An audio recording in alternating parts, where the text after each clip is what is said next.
Hi guys, good morning everybody.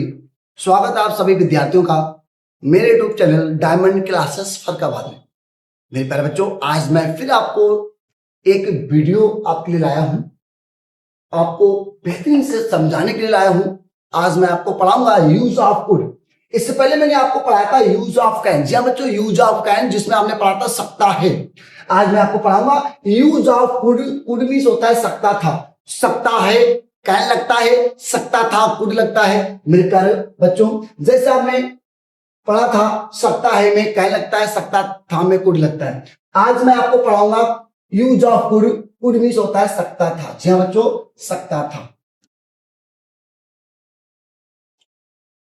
जैसे आपने use of can पढ़ा है, उसी प्रकार से बिल्कुल यूज ऑफ कुड पढ़ा जाएगा, क्योंकि यूज ऑफ कैन में सकता है होता है, यूज ऑफ कुड में सकता था होता है। बनाने का वही तरीका होता है, वह सकता है तो कैन, सकता था तो कुड। सिंपल है। पहचान देखिएगा, जिन वाक्यों की क्रिया के अंत में, अभी आप कहोगे क्रिया क्या होती है, मैंने आपको इससे पहले वीडियो में बताया था क्रिया क्या होती है। यदि आपको नहीं पता है तो आपने वीडियो नहीं देखी है, तो सबसे पहले इससे पहले यूज ऑफ कैन वीडियो देखिए, तो आपको समझ में आ जाएगा क्रिया क्या हो। जिन वाक्यों की क्रिया के अंत में सकता था, सकती थी, सकते थे आदि शब्द आते हैं, तो ऐसे वाक्यों में कुड का प्रयोग करते हैं। जी हाँ बच्चों, जिस टेंस में सकता था, सकती थी, सकते थे आ जाएं, तो ऐसे वाक्यों में कुड का प्रयोग करते हैं। जैसे लिखा है, मीना काम कर सकती थी, यहाँ पे सकती थी आ गया, यहाँ पे सकते थे आ गया, यहाँ पे सकते थे आ गया। बिल्कुल सिंपल है। आइए सबसे पहले सब्जेक्ट की बात करते हैं। सब्जेक्ट क्या है? मीना। नंबर 1 पे सब्जेक्ट लगेगा, नंबर 2 पे हेल्पिंग वर्ब, नंबर 3 पे वर्ब और नंबर 4 पे ऑब्जेक्ट। बिल्कुल वही तरीका है जो सकता है में था, वही सकता था में तरीका आएगा, कोई तरीका चेंज नहीं होगा। फिर आइए इधर आ जाइए, number 1 subject, number 2 helping verb, number 3 verb हो जाएगा, नंबर 4 ऑब्जेक्ट हो जाएगा। ठीक है ना भैया? फिर आ जाइए, number 1 subject, number 2 helping verb, number 3 verb और नंबर 4 ऑब्जेक्ट हो जाएगा। बिल्कुल सिंपल सा तरीका है। तो आइए शुरू करते हैं, स्टार्ट करते हैं। देखिए सबसे पहले क्या, मीना। तो मीना को होगी मीना। नंबर 2 पे हेल्पिंग वर्ब सकती थी, कुड आएगा। फिर क्या है? करना, डू आएगा। क्या करना? काम, दम, दा वर्क। बिल्कुल सिंपल तरीका हो गया, और यहाँ पे फुल स्टॉप हो गया। मीना कुड दा वर्क, मीना काम कर सकती थी। अब आ जाओ, नेक्स्ट सेंटेंस क्या है? पहला है बे, बेटी होती, दे होती है। फिर आएगी हेल्पिंग वर्ब, सकते थे, कुड आएगा। फिर क्या? धोना, वॉश आएगा, वॉश। क्या? कपड़े, वॉश द क्लोथ्स। अब कपड़ा होता है तो क्लोथ होता है, और कपड़े बहुत से तो क्लोथ हो गया, फुल स्टॉप हो गया।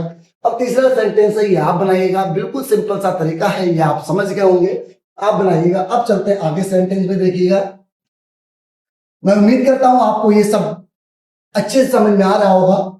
और निगेटिव मैंने इससे पहले भी आपको पढ़ाया है कि निगेटिव का मतलब क्या होगा, आप लोग समझ गए होंगे। निगेटिव हमेशा तीसरे नंबर पे नॉट का प्रयोग होता है। जिस सेंटेंस में नहीं आ जाए उस टेंस को हम इंग्लिश में निगेटिव टेंस, हिंदी में नकारात्मक वाक्य कहते हैं। मेरे प्यारे बच्चों, आप जानते हो जिसमें नहीं आ जाता है तो नहीं के लिए नॉट सिर्फ तीसरे नंबर पर लगता है सहायक क्रिया के साथ। जी हाँ बच्चों, और इसमें सहायक क्रिया क्या है आप सभी जानते हो, कुड। क्या है? कुड। जी हाँ बच्चों, कुड। चलिए, अब क्या लिखा? लकड़हारा लकड़ी नहीं काट सकता था। तो पहले सब्जेक्ट आएगा, द वुड कटर।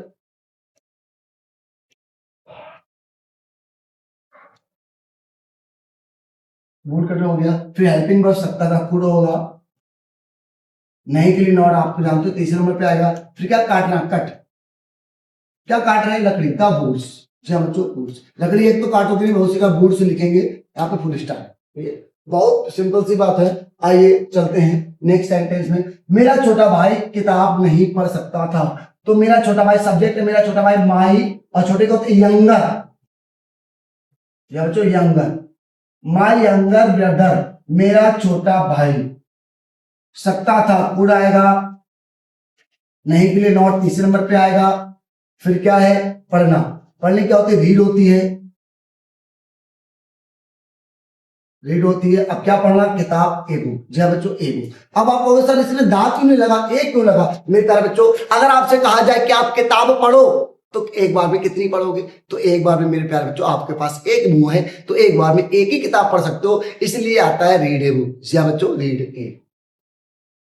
ठीक है, अब इसके बाद सेंटेंस क्या है? इसके बाद सेंटेंस है इंटरोगेटिव यानी प्रश्नवाचक, जिसमें क्या पहले आता है और आपको सभी को पता है जिसमें क्या पहले आता है, उसमें सहायक क्रिया सब्जेक्ट से पहले आती है। जी बच्चों, सहायक क्रिया सब्जेक्ट से पहले आती है। इसमें क्या लिखा है? क्या वह अंगूठी चुरा सकता था? क्या वह अंगूठी चुरा सकता था, तो क्या पहले है? तो कुड पहले आएगा। वह की होगी ही, फिर क्या है? चुराना, स्टील। क्या चुराना? अंगूठी, स्टील ए रिंग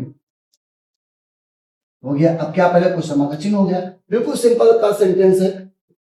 मैं आशा करता हूं आप लोग को ये सेंटेंस बहुत अच्छे से समझ में आया होगा। यदि आपको कोई दिक्कत लग रही हो तो मेरे वीडियो पर कमेंट्स करिएगा, मैं आपको बताऊंगा। बिल्कुल टेंशन लेने की बात नहीं है, डोंट वरी हो जाइए, बेचिंतित हो जाइए, क्योंकि आपके साथ हम महफूज सर जुड़ चुके हैं। आइए आगे चलते हैं, इसको बताते हैं नेक्स्ट एग्जाम्पल क्या है मेरे प्यारे बच्चों। आइए नेक्स्ट एग्जाम्पल की बात करते हैं और अच्छे से समझाते हैं। अब देखिएगा नेक्स्ट एग्जाम्पल क्या है आपको बताऊंगा। तो नेक्स्ट एग्जाम्पल है, क्या मेरी बड़ी बहन काम कर सकती थी? तो क्या पहले है? कुड पहले आएगा। मेरी है, माई आएगा। बड़ी की होगी क्या? एल्डर। और बहन की सिस्टर। आप कहोगे सर बड़ी के लिए बिग लगाएंगे। मेरे प्यारे बच्चों, यहां पर बिग का यूज नहीं होगा, यहां पर होगा माई एल्डर सिस्टर, मेरी बड़ी बहन। अब क्या है?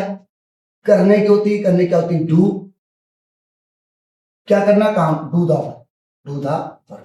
ये आपका सेंटेंस हो गया। कुछ समय का चिन्ह लगा दें क्योंकि क्या पहले है। तो हो गया, क्या मेरी बड़ी बहन काम कर सकती थी? Could my elder sister do the work? जी बच्चों, डू द वर्क। अब देखिए नेक्स्ट हेडिंग क्या है? Interrogative and negative. इंटेरोगेटिव माने क्या वाले और नेगेटिव माने नहीं वाले। यदि आपको समझ में ना आए, भूल गए हो, तो आप इसको इस रूल को पढ़ लीजिएगा। यदि वाक्यों में कुड को कर्ता से पहले और नॉट को कर्ता के बाद रखते हैं। जी हाँ बच्चों, क्योंकि इसमें क्या भी है और नहीं भी है, तो क्या के लिए सहायक क्रिया पहले आएगी और नहीं के लिए नॉट तीसरे नंबर पे आएगा। तो मेरे प्यारे बच्चों, बिल्कुल सिंपल सी बात है। आइए चलते हैं और स्टार्ट करते हैं। अब क्या पहले है?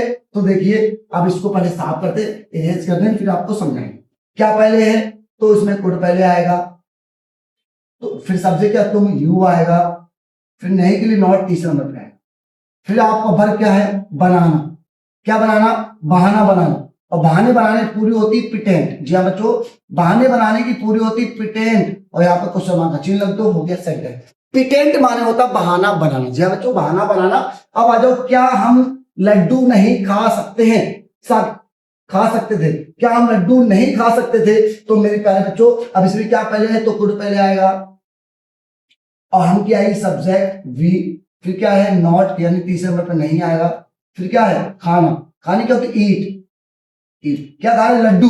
अब लड्डू की मीनिंग क्या होती है आपको पता होना चाहिए। नहीं पता? चलिए मैं बताता हूं लड्डू की मीनिंग क्या होती है। लड्डू की मीनिंग होती कम्फिट। हाँ, ईट द कम्फिट, COMFIT, कम्फिट मान होता है लड्डू। क्या बच्चों, क्या पहले क्वेश्चन मार्क का चिन्ह लगा देंगे, आप हो गया कंप्लीट। कम्फिट, COMFIT, कम्फिट।